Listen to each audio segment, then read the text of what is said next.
show you. They've been sitting there for months and months and months and months and months. You got to open that up all the way. What is that? Huh? What is that? Dirty thing? No. Open, pull it out. What the f? Get the f in! Push your hands up! Hi guys, welcome back to our channel. In case you're new here, my name is Maren. And I'm Maureen. Right, so in today's episode, you're going to be reacting to the Nicole Johnson case. For those who don't know what happened, this was a Black American woman who was arrested by the police because they found something. Let's just say she was hiding a big secret at the trunk of her car. Right, and this by far is one of the biggest cases this week, and one that has left Black Americans and Americans in general distraught and feeling very disgusted. Right, guys, let's watch what happened and then we come back and talk about it. You can let us know your thoughts and opinion in the comment section. Also consider subscribing if it's your first time here. Let's watch.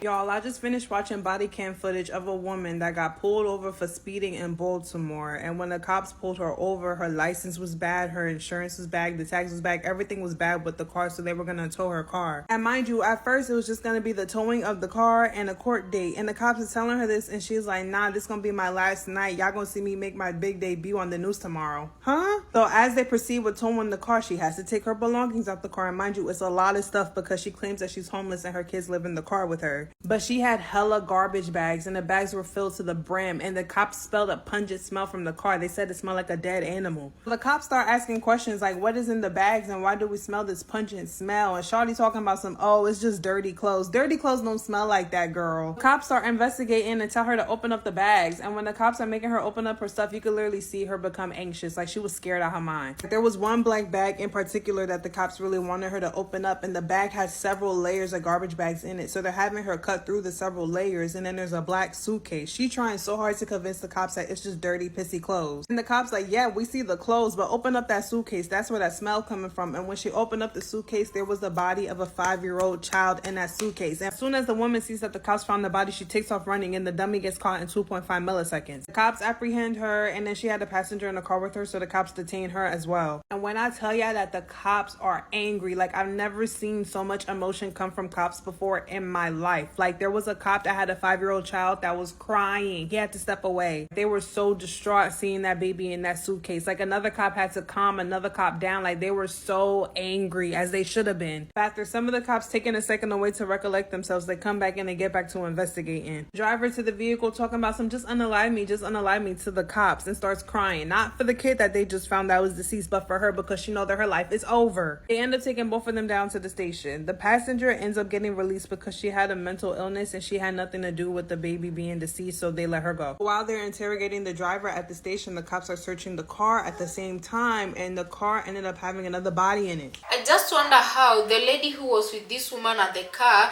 didn't perceive that order coming from her car, you know, because but they've said she had a mental issues. Even at the, anyway, okay.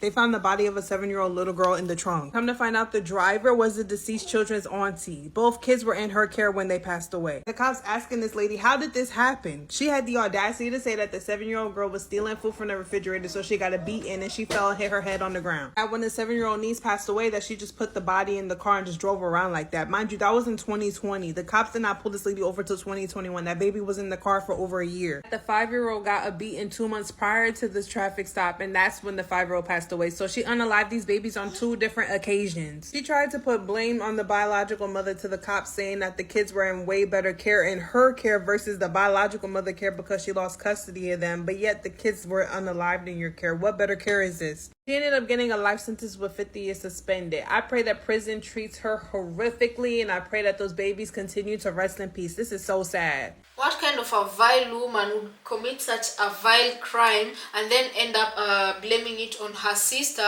who left the kids under her care? Anyways, guys, as you ponder upon that question, let's look at the actual footage of how the police officers stopped her until when they discovered she was carrying a very heavy secret. I'm about to show you. They've been sitting there for months and months and months and months and months. You got to open that up all the way. What is that? Huh? What is that? Dirty thing? No. Open, pull it out. What the f? Get the f in! Push your hands up!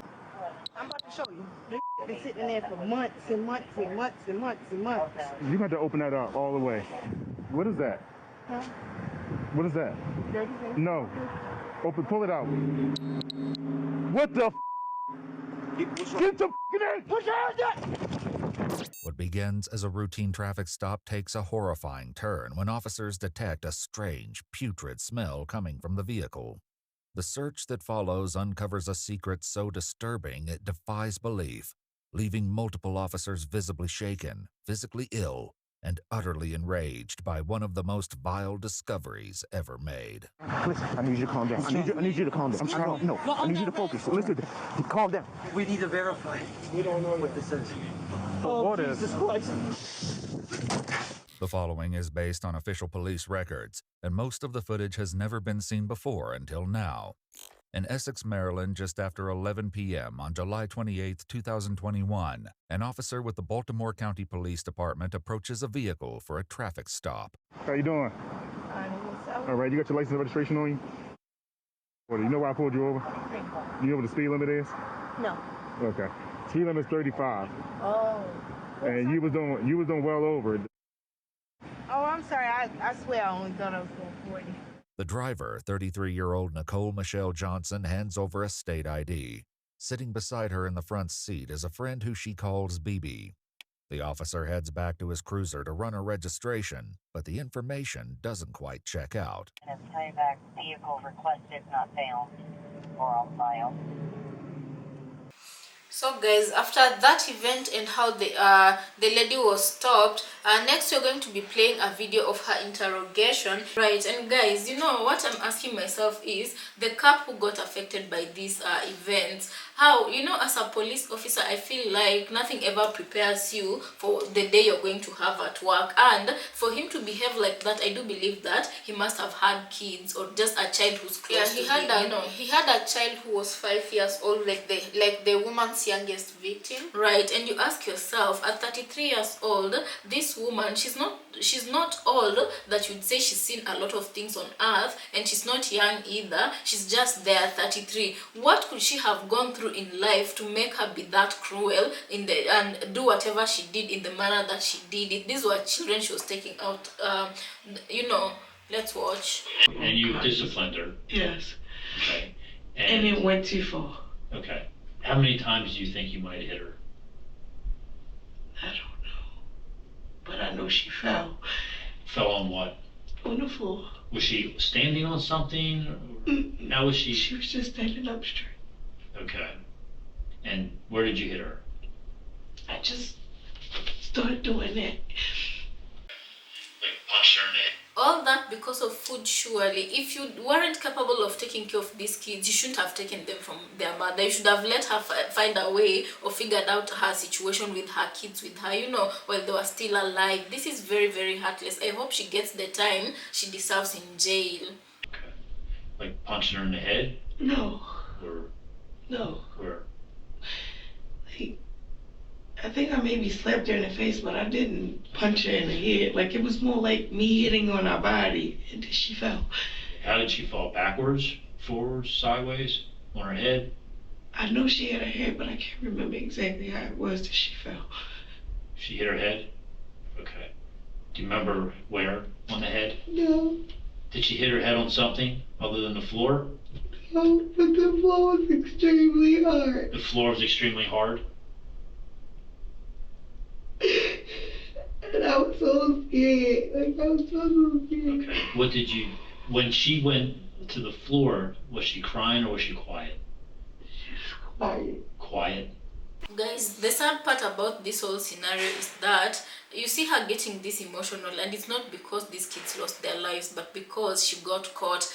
You tell me why, if she was sorry, she would unalive the first child, let her ride in the trunk for a whole year, only to end up unaliving her brother. This is just the person she is. She's just pure evil, you know. And what did you do after that? I tried. I just tried to bump her chest. Like, I was bumping on her chest really, really hard. Like, I told baby, she was like, I don't know. Like, I was just trying. Like, I was just bumping on her chest. I was just trying to get her back. Like, I was just... Okay. And then what did you do next? I laid in the bed with her. You laid her in the bed and laid next to her? Where was the boy at this time? Asleep in the other bed. Okay. Where? I stayed in that room with her. When do you think that was? I told you, maybe last year. And then what did you do with her body after that? I just put it in that suitcase and I kept her. Jocelyn's death is believed to have occurred around May of 2020, approximately 14 months before the traffic stop. Despite this, Nicole continued texting Deschelle as though Jocelyn was still alive. In April of 2021, Deschelle even thanked Nicole, writing, "Thank you for taking care of them so well." Nicole admits she continued traveling from hotel to hotel, carrying the young girl in the suitcase, eventually storing her in the trunk of the car. Jocelyn's body arrived at the medical examiner's office still wrapped in a comforter that contained a cigarette butt. Numerous bruises were found on her body, but an exact cause of death could not be determined due to the advanced stage of decomposition. Still, investigators ruled her death a homicide, citing evidence of physical abuse and neglect.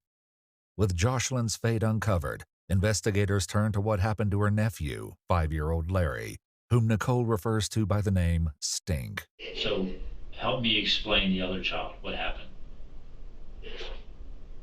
So he was still with you when the girl's now in the suitcase, in the car.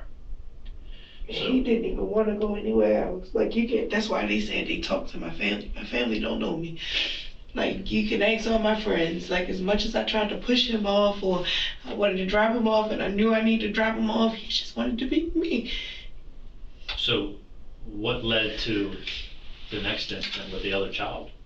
I don't know. Like, I honestly don't know, because it was like 1 minute we was playing and then 1 minute it was just like, we were playing, like we was playing. I think something hit him in the leg. Yeah, but that wouldn't cause him to die.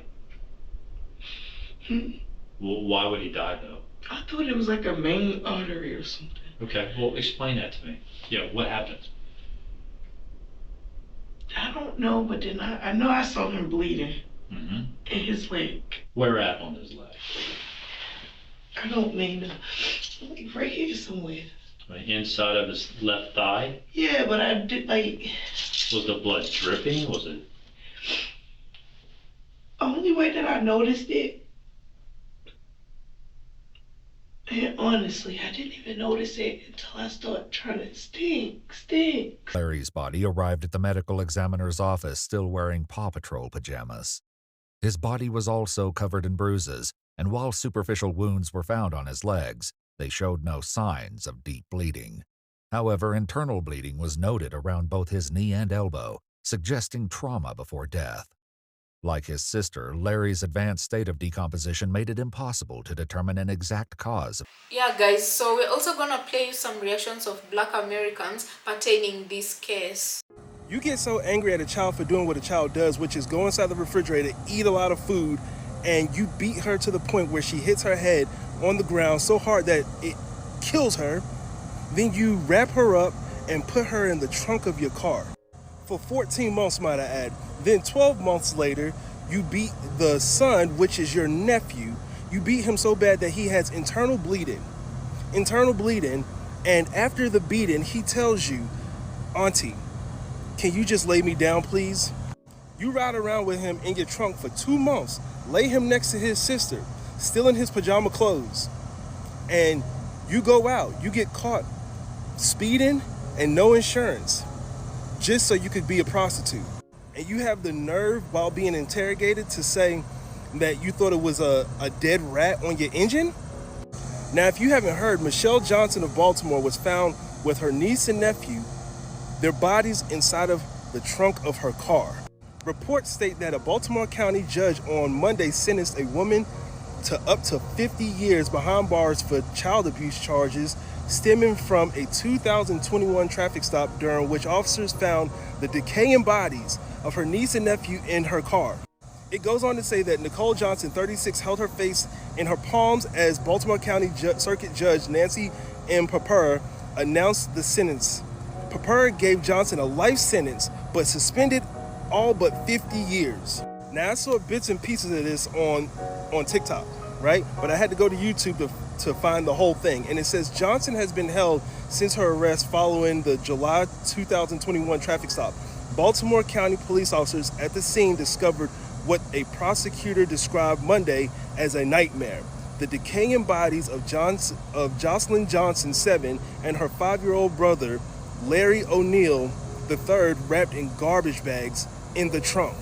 And here are the pictures of these sweet little babies that had to endure their aunt's and to know that the judge only gave her 50 years after suspending 50 years after a life sentence is just mind fucking blowing to me. They need to it seems like something is just fucking corrupt when it comes to this trial. I promise you, I don't want to hear anyone trying to give her a pass on her mental state, how she grew up. No, I'm not taking that as an answer. Not on this one. She needs to be thoroughly dealt with. Let me just stop.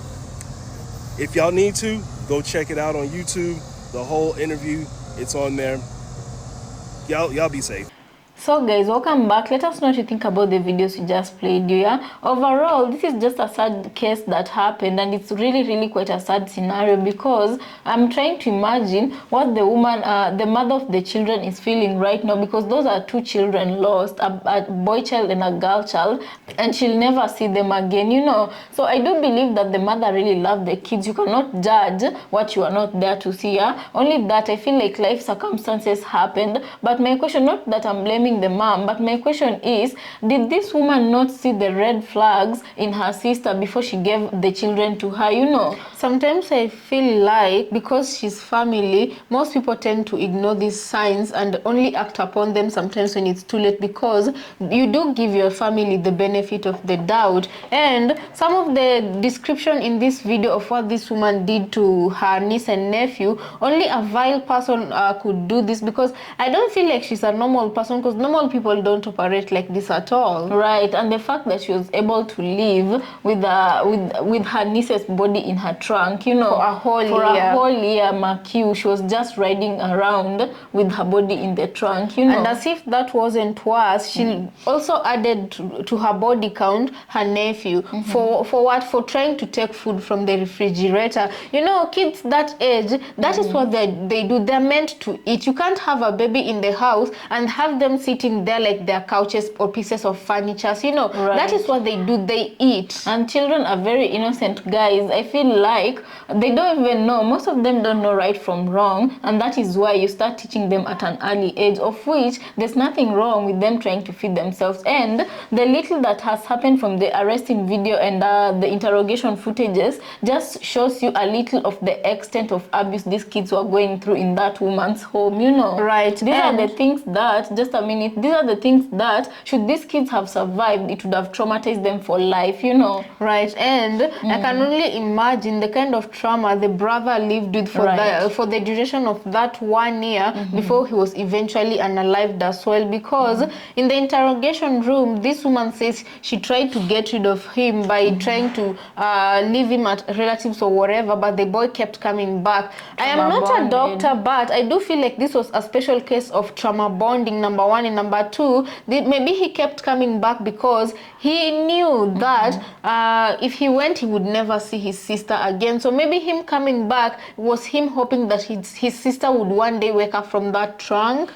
What I wish is that, okay, you know, if there were physical bruises and you could see clearly these kids were being abused, the fact that they were not given food regularly, I wish the mother would have gone physically to look at the upkeep and how their her children were going on. Even if life is happening to you, like, just take 1 minute, go and see how your children are faring. I do believe some things, when you go in person, even if the kids don't tell you they're going through such and such experiences, there are some things you can see with your own eyes, and if they were indeed hungry to a point of risking their lives to go to the field to get something, this woman would have seen the outcome of that, you know.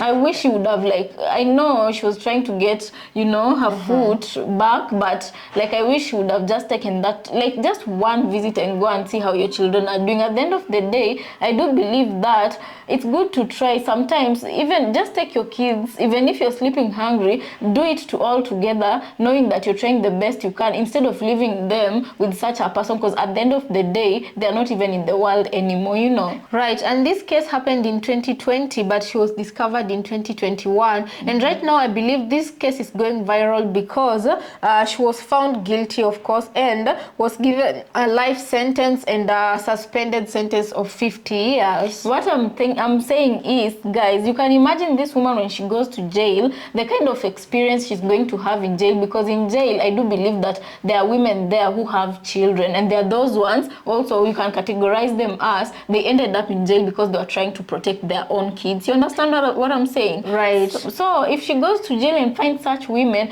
I guarantee you that it's not going to be easy on her, and hopefully she'll live long enough to get to regret. Whether or not she will, I don't know, but hopefully she'll live long enough for her to get to regret her actions, you know? Right, and this is where they say, at least these kids, she was no match for these kids, but in prison, she's finally going to get her own match. Exactly. Guys, let us know what you think about this episode on the comment section. Also consider subscribing if it's your first time here, and we'll catch you on our next episode.